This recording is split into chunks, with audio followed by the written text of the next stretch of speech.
Domestic ideologies इन external settings. आप GS paper second के इस टॉपिक से आर्टिकल को रिलेट कर सकते हो।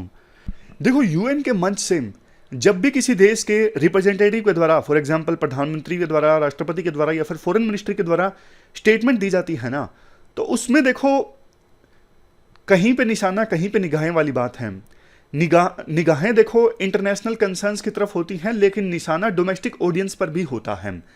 जैसे प्रधानमंत्री मोदी स्पीच देंगे तो बोलेंगे कि वर्ल्ड को आतंकवाद से मुक्त करवाने की आवश्यकता है, लेकिन इशारों इशारों में वो पाकिस्तान पर निशाना लगा लेंगे ताकि डोमेस्टिक ऑडियंस भी खुश हो जाए। ऐसा होता है। लेकिन ना, ये जो आर्टिकल है ना, थोड़ा पॉलिटिक्स वाला है। इसमें वो हमारे विदेश मंत्री एस जयशंकर को राइटर क्रिटिसाइज कर रहे हैं कि इन्होंने जो अभी स्पीच दी ना यूनाइटेड नेशंस जनरल असेंबली के सेशन में, 77 सेशन ऑर्गेनाइज हुआ था, उसमें उन्होंने डोमेस्टिक ऑडियंस पर ज़्यादा फोकस किया, ना कि इंटरनेशनल कंसर्न्स पर। उन्होंने ऐसी ऐसी बातें बोली, जैसे देखो आज के समय में भारत सरकार जो है वो सोसाइटी को रिजूवनिएट कर रही है, यानी पुनरुत्थान किया जा रहा है सोसाइटी का सरकार के द्वारा। किससे? भारत समाज को कॉलोनिज्म ने और सदियों के फॉरेन अटैक्स ने काफ़ी सताया। मतलब सदियों के फॉरेन अटैक्स ने और कॉलोनिज्म ने इंडिया को बहुत लूटा, बहुत चोरी की यहाँ से। तो भारत के समाज को फिर से पुनरुत्थान किया जा रहा है सरकार के द्वारा, ऐसी बात उन्होंने बोली।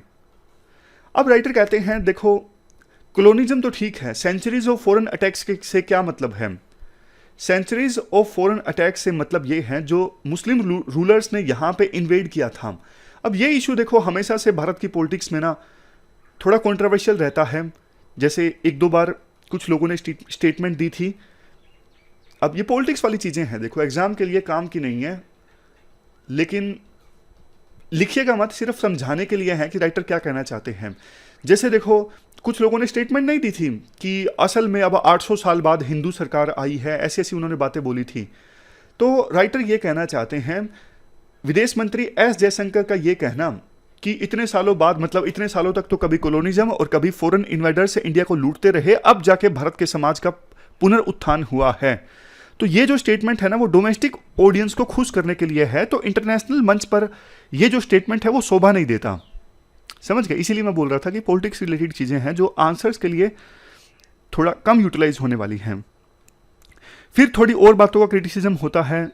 जैसे देखो अब लीडरशिप जो है भारत की ज़्यादा ग्राउंडेड है, ज़्यादा ऑथेंटिक वॉइसेस निकल के आ रही हैं रिप्रेजेंटेशन में।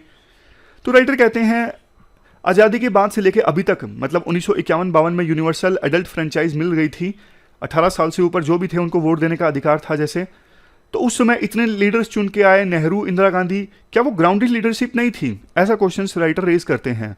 मतलब अब ग्राउंडेड लीडरशिप आई, उससे पहले इतने सालों तक जो लीडरशिप चल रही थी, क्या वो एलीट लोग थे? क्या वो ग्राउंडेड नहीं थे?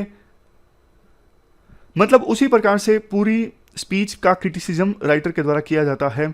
जैसे एक स्टेटमेंट ये दी विदेश मंत्री एस जयशंकर ने कि भारत अगर कॉलोनियल माइंडसेट से मुक्त होगा ना तो इसका पूरा फायदा पूरे वर्ल्ड को होगा।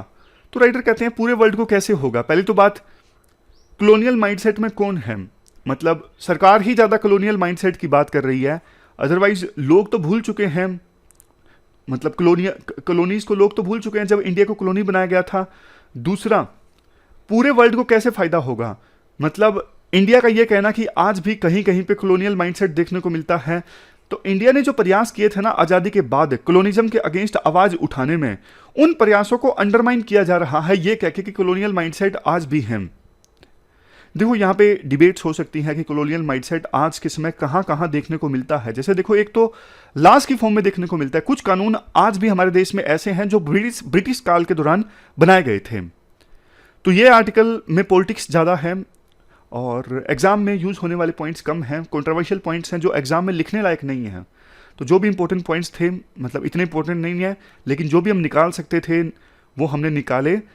फिलहाल इस डिस्कशन में इतना ही है। Thank you very much for discussion.